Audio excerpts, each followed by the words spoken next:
Hello, my dear students. Good morning. I hope all are doing good and enjoying the life. So, welcome back to today's class, and I am very excited to start the class.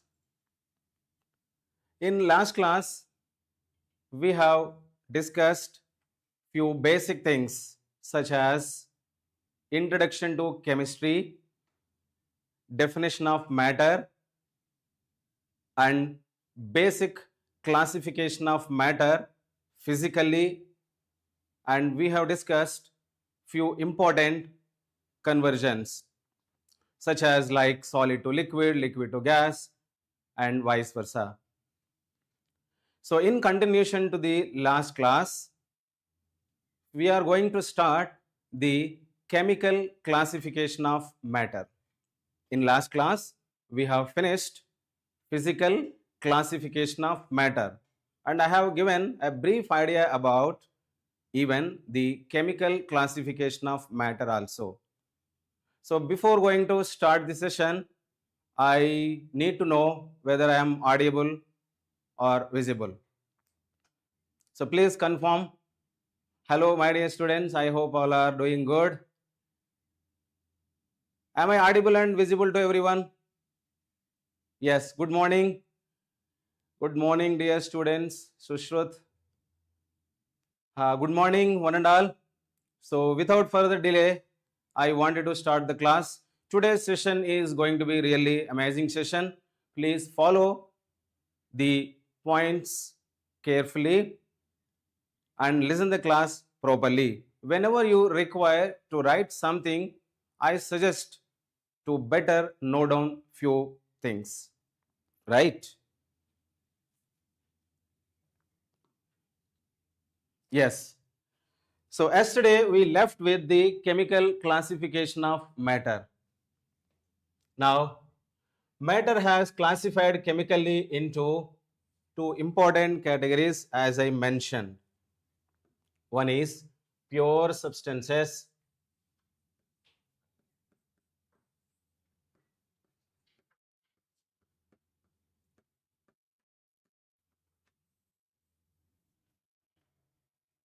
right?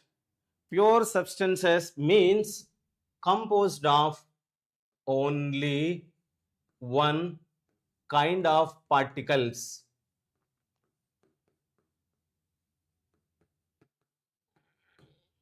right?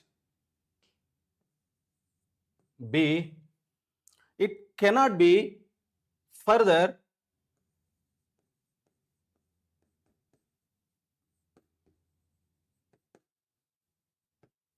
broken into simple substance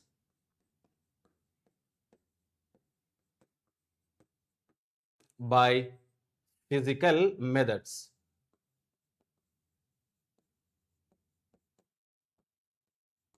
Is this point clear to everyone?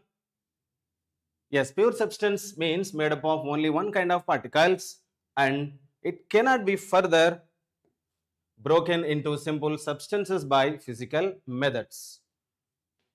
Right. Now, this is further classified into two important categories: elements and compounds.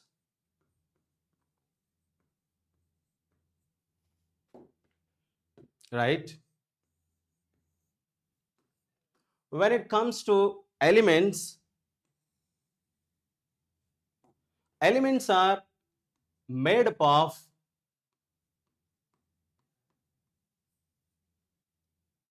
atoms of one kind.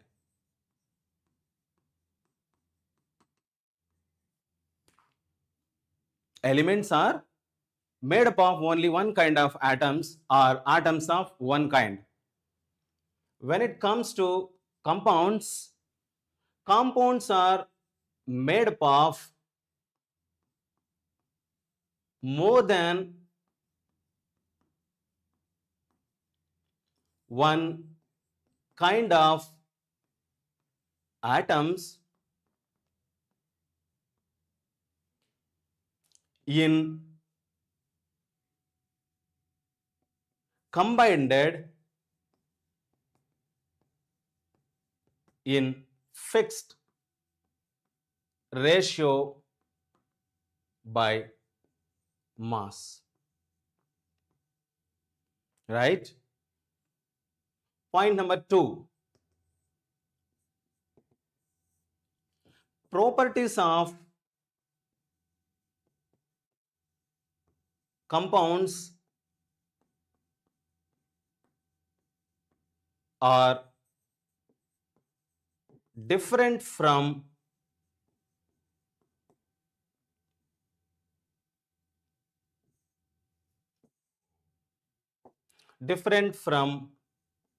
their constituent particles.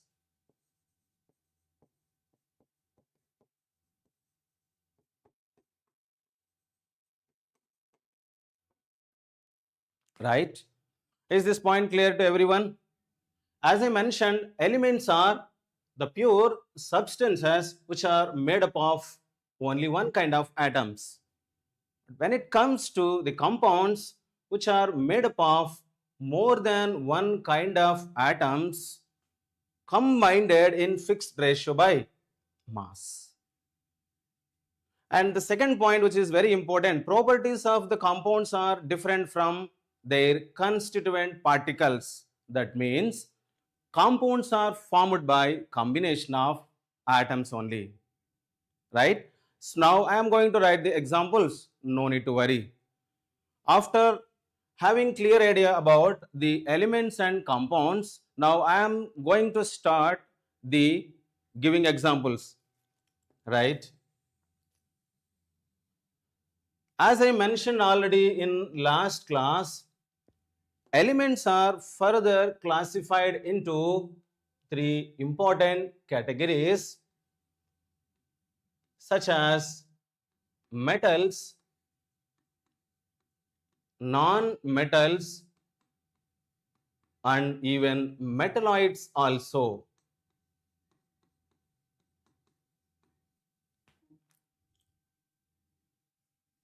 When I am referring about metals, I hope all of you guys are aware of metals.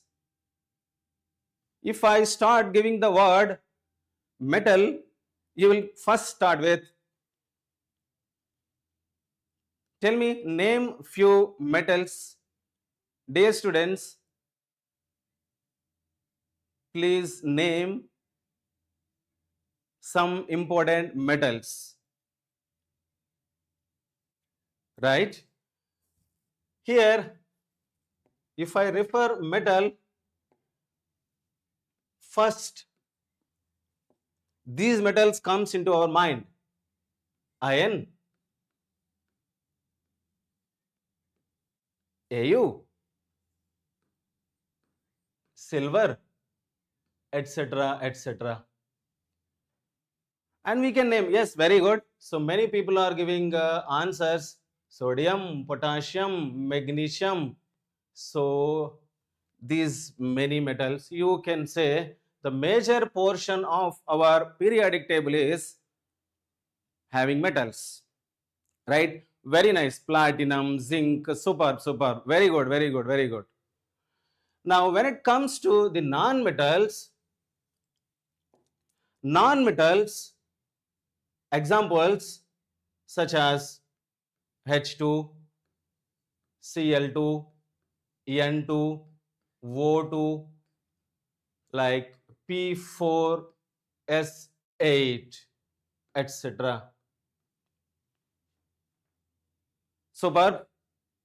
Very nice. So many are giving answers for the examples of metals and non-metals. I hope all of you guys have studied already metals and non-metals chapter. There, the list of various metals you might have studied, and the list of various non-metals also you might have studied. Now, when it comes to the metalloids When the term metalloid comes into your mind, we will start with which metalloid?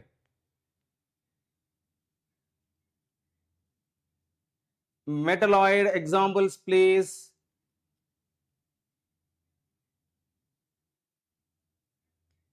Very nice. Very good, very good, very good, very good. So, silicon, germanium, arsenic, like tellurium, antimony. My dear students, so we will be having a topic which is named as elements, symbols of elements. Under symbols of elements, we will discuss about all the classifications of elements and total number of metals, total number of non-metals, and division of metalloids. So such kind of study we will study in upcoming classes. Now when it comes to the characteristic properties, metals are usually rigid and hard substances. Metals possess high melting and boiling points. Metals possess higher density. Metals have high tensile strength. When it comes to the non-metals, non-metals are usually gases, and some of them are solids also. And the one and only non-metal which is found in the liquid state. Can anyone tell me the name of a non-metal which is found in the liquid state? Can anyone tell me the name of a non-metal which is found in the liquid state? Yes, my dear students, yes, your options and your answers are awesome. Some are giving answers such as metals are lustrous, possess ductility and malleability. Very nice, very nice. Shining nature. Very good, very good, very good. So all the characteristic properties you might have studied already. Very nice. So the one and only non-metal which is found in the liquid state is bromine. When it comes to the metals, the one and only metal which is actually liquid in state. So very good, very good. Mercury is the metal which is found in the liquid state. But I wanted to know this answer also. Let me ask you a simple question. Students, can you name the metal which is almost found in the liquid state in summer times? That means during this summer time, I think we have entered into summer. Can anyone name the metal which is low melting and which is almost found in the liquid state? Mercury is already in the liquid state. I need to know the metal which is actually solid but found in the liquid state during summer time. Yes, super. Gallium. Gallium is the metal which is found in the solid state, but because of its low melting point, it is almost found in the liquid state during summer time. And apart from that, gallium and one more metal also, yes, very good. Some people are giving even cesium also, very nice. These metals are considered to be low melting solids.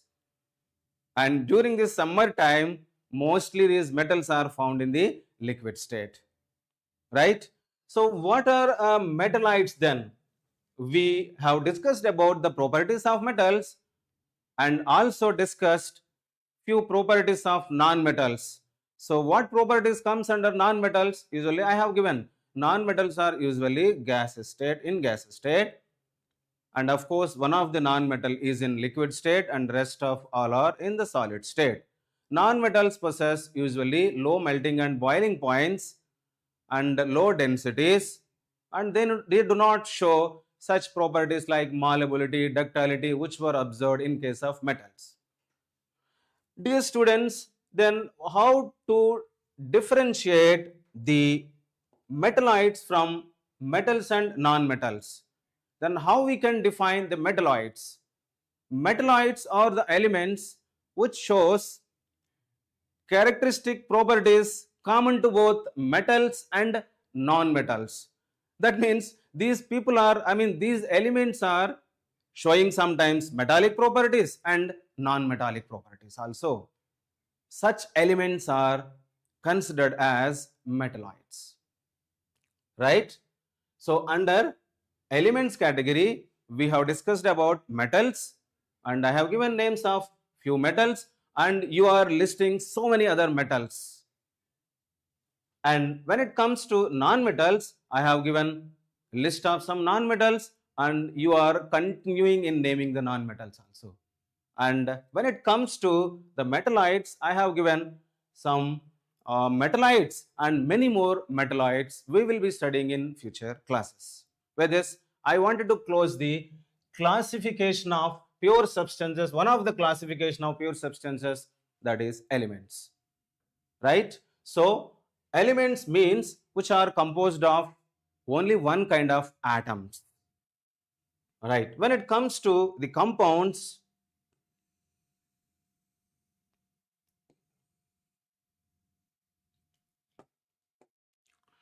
when we are referring the compounds,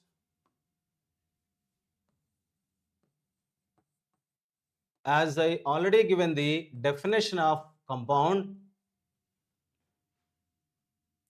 compounds are further classified into, as I mentioned, organic compounds and inorganic compounds. Organic compounds, the main source of organic compounds is natural resources.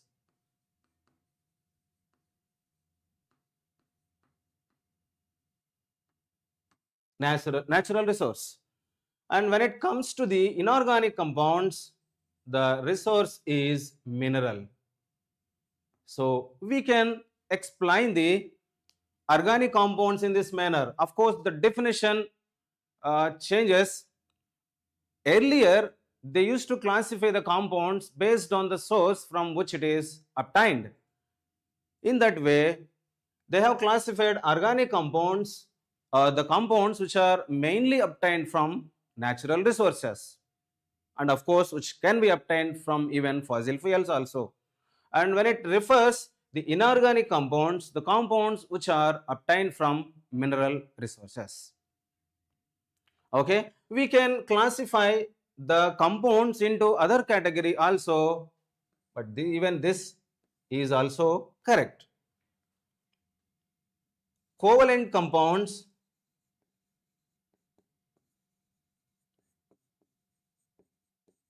and ion compounds.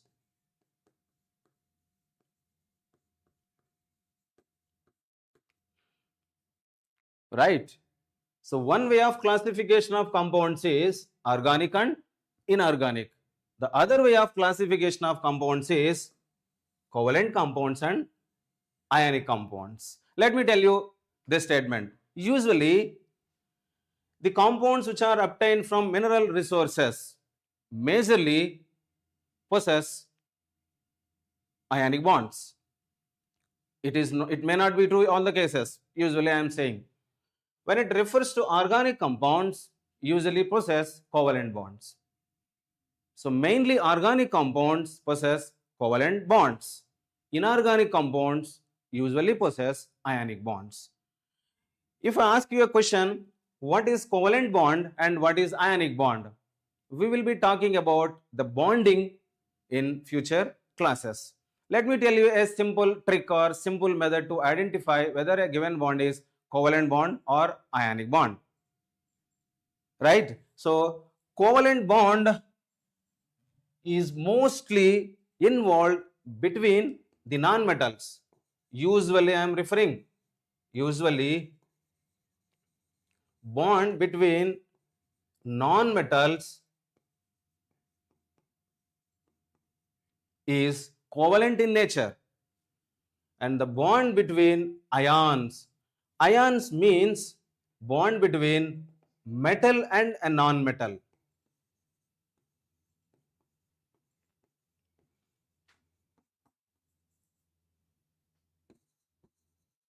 Is this point clear to everyone?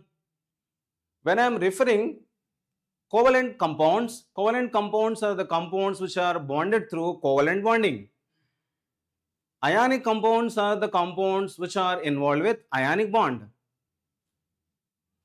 As I refer covalent compounds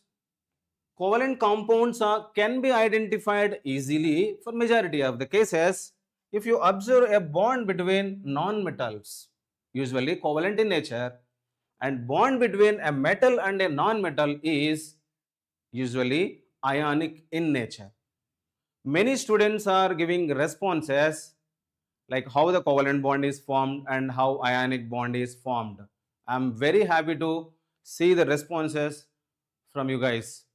Very good, you are aware of bonding, how covalent bond is formed and how ionic bond is formed. So the bonding is explained in further classes. So I don't want to continue with bonding now since we have a topic about bonding. I hope these points are clear to everyone. Compounds can be categorized into organic or inorganic. The other way of classification is covalent compounds and ionic compounds. As I referred, usually organic compounds possess covalent bonds. Yes.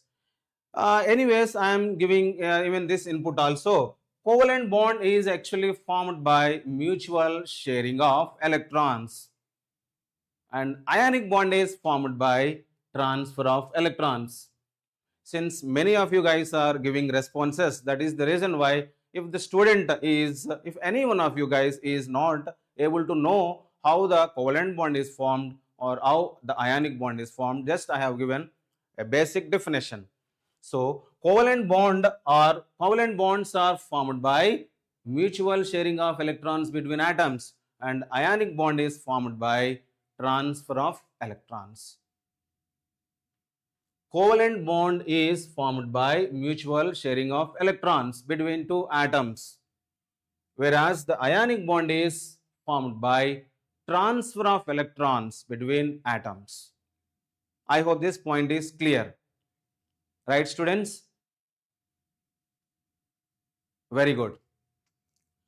Now, we are moving to the impure substances. So far, we have completed pure substances and the classification of pure substances into elements and compounds. Now we will be continuing the impure substances.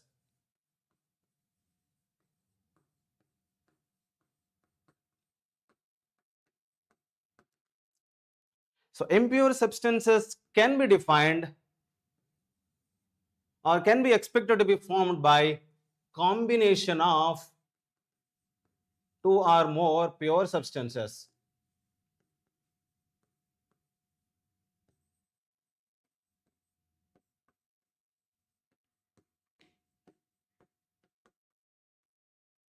In any ratio.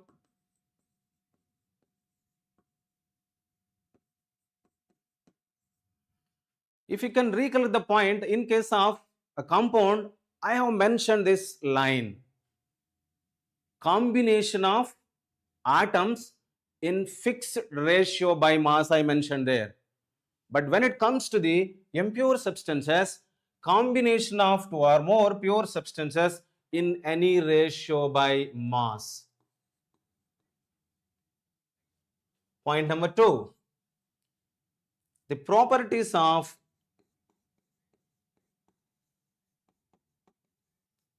mixture is same as its constituents. As I mentioned, for compounds, properties of compounds are different when compared to their constituent atoms. Point number 3. Mixture can be separated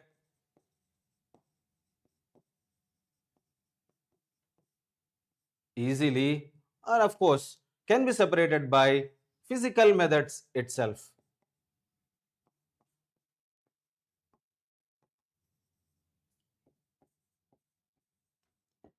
I hope you are following. So as I start with impure substances, impure, I think in our daily life we will come across with mostly mixtures, right? We will come across only with mixtures or majorly come across with mixtures. Okay?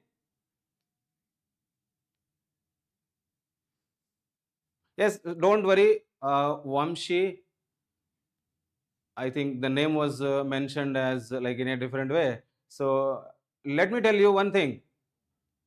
Ionic bond and covalent bond and examples and how the bond is formed and what are rules and regulations, all the details we will be studying in future classes. Don't worry. Don't worry. Each and every definition, each and every basic point we will be covering. Some people are asking what is chapter name. My dear students, as I mentioned in last class itself, we are studying basic definitions and terms. We haven't started any chapter. Basics few terms we are studying, right? Under that process only we started with matter and its classification. So one by one, the bridge course, that means as I mentioned already, if you are going to enter into your +1 and +2, there is a bridge. So we are trying to fill up the bridge by studying all the basic requirements or all the basic points, right? Good. So when it comes to impure substances, I told combination of two or more pure substances. I can also write in another words, made up of more than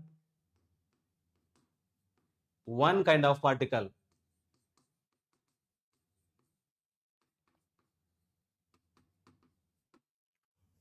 Good.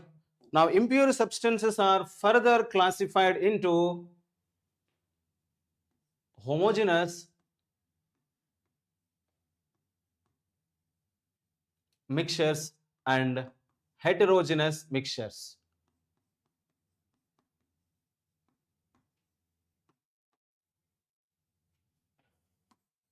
Right? What are homogeneous mixtures? Homogeneous mixtures, I have given a term in last class. It can be called as a true solution.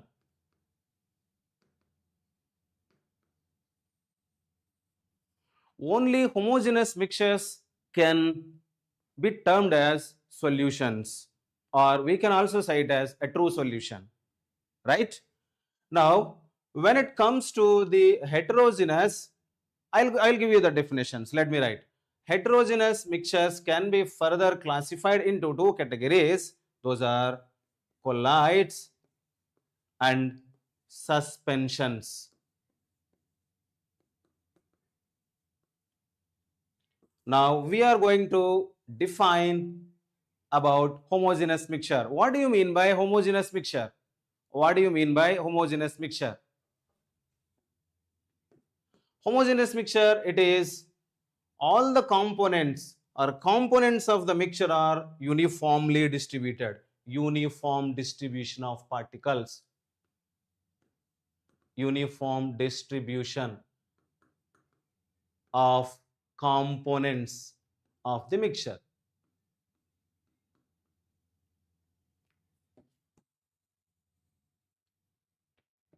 Okay. Can anyone name the examples for homogeneous mixtures? Can anyone name the homogeneous mixtures examples? Examples. Air is the best example for homogeneous mixture. Air is composed of gases such as N2, O2, CO2, etc., etc. Right? And other examples, please. Students, give the examples for the homogeneous mixtures. Give the examples for homogeneous mixtures. Yes, very good. B is salt plus water, and alloys also comes under this category. Alloys, very good. Brass, very nice, nice. So brass, bronze, and steel, stainless steel. There are many examples for alloys. We will be studying in future classes. Alloys are homogeneous mixtures, and I can say sugar plus water. Like we can add on the examples in this category, right? So when it comes to the term colloids, colloids is heterogeneous mixture or homogeneous mixture. Homogeneous mixture means particles should be uniformly distributed. But when it comes to heterogeneous mixture, non-uniform distribution of particles or components.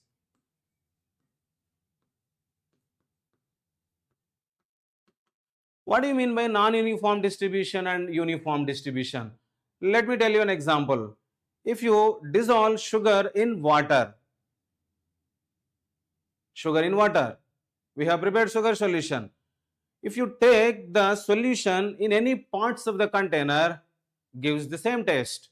So sugar particles are uniformly distributed throughout the bulk of solvent. Okay. So uniform distribution means solute particles or the components are uniformly distributed throughout the medium. When it comes to heterogeneous, particles are non-uniformly distributed.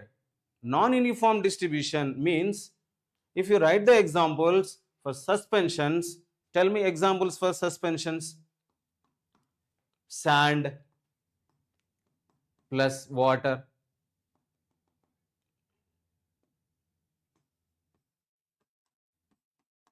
Mud water.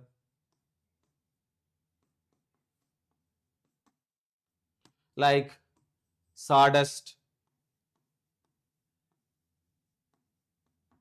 plus water. Like we can add on oil in water.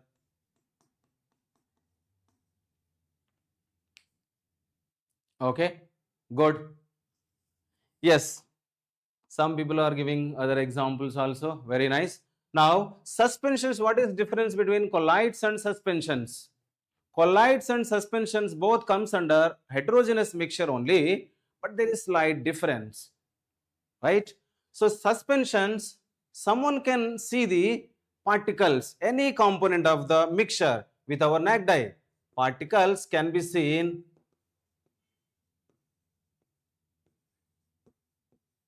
with naked eye.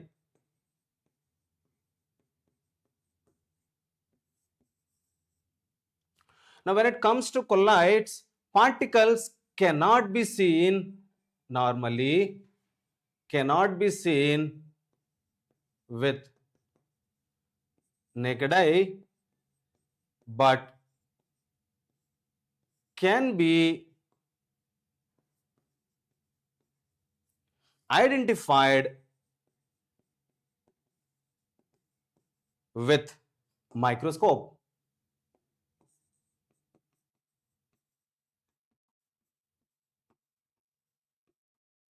Now start giving the examples. It means, listen carefully here. So listen. Okay. Sawdust means like powder. Like wood kind of powder.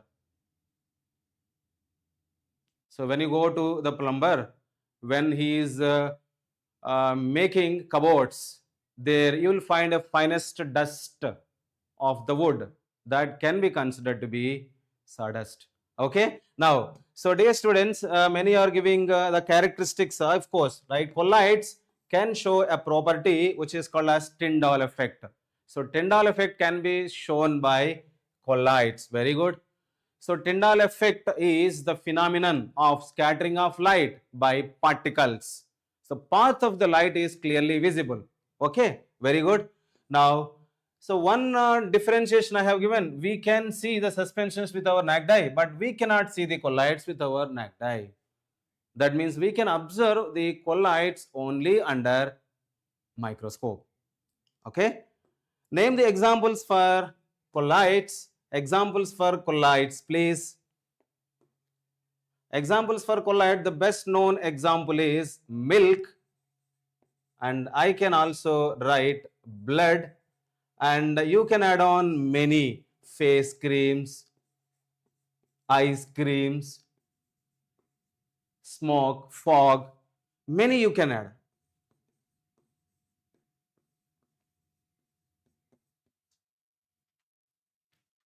So my dear students, with this, I wanted to summarize the classification under impure substances.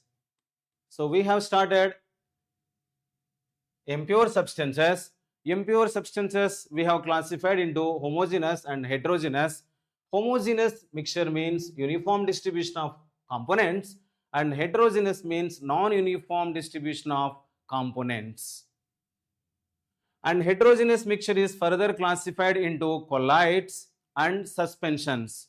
Colloids and suspensions can be characterized by various methods. So those methods we will study in upcoming classes. One of the method I told, we can directly see the particles with our naked eye, we cannot see. So here these can be observed with the microscope, and these colloids can show properties such as Tyndall effect, Brownian moment. These things we will study in future. Okay, so I'll give one or two questions about the discussion which we had so far. So try to give the answers for the questions which I am going to ask. Right? Question number 1. Are you ready? Question number 1. Try to give the proper answers for these questions. Right? Good. Now, number 1 question. Which of the following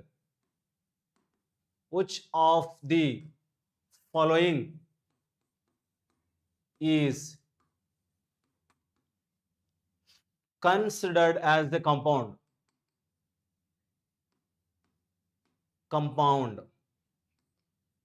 Ready? So even options also I am mentioning here. First option is producer gas.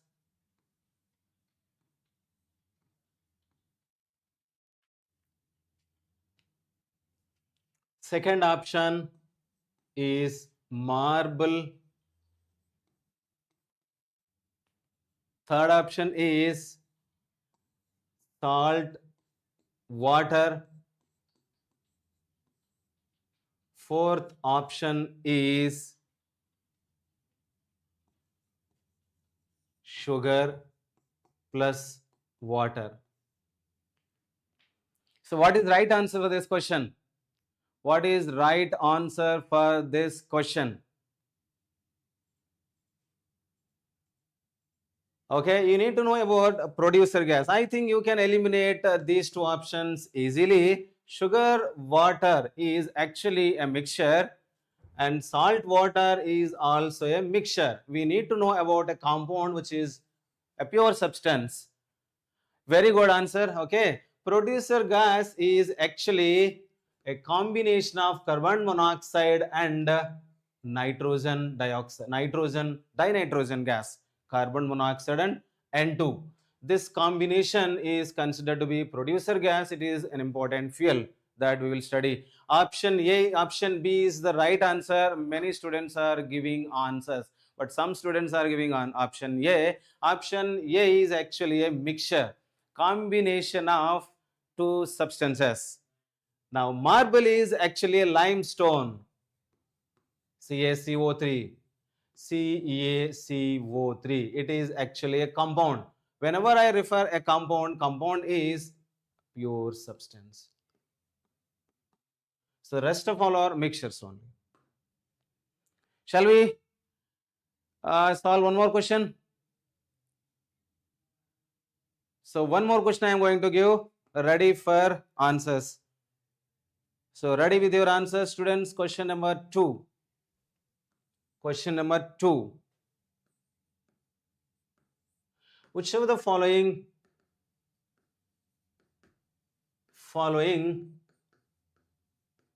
is considered as solution?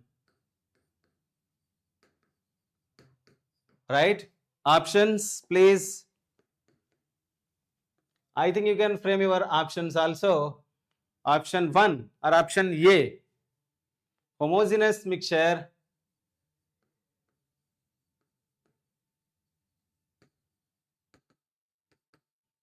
Option B is heterogeneous mixture.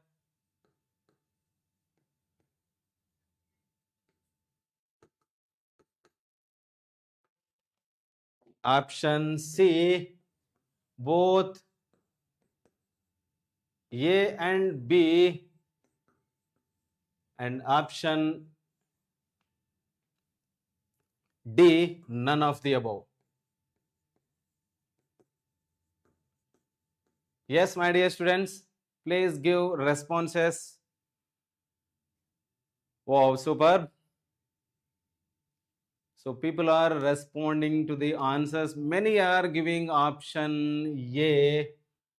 Yes, superb and very nice. Option A is the right answer. As I already mentioned, homogeneous mixture is the only mixture is considered as a true solution. Heterogeneous mixture is not considered as a solution. Okay, so homogeneous mixture is the right answer and it is not the heterogeneous mixture. That is why I have given a term under homogeneous mixture as true solution. Okay, so my dear students, so with this I wanted to conclude today's class. In today's class, mainly we focused about the pure substances and its classification and impure substances and its classification, right? Pure substances classification we have discussed and examples also we have studied.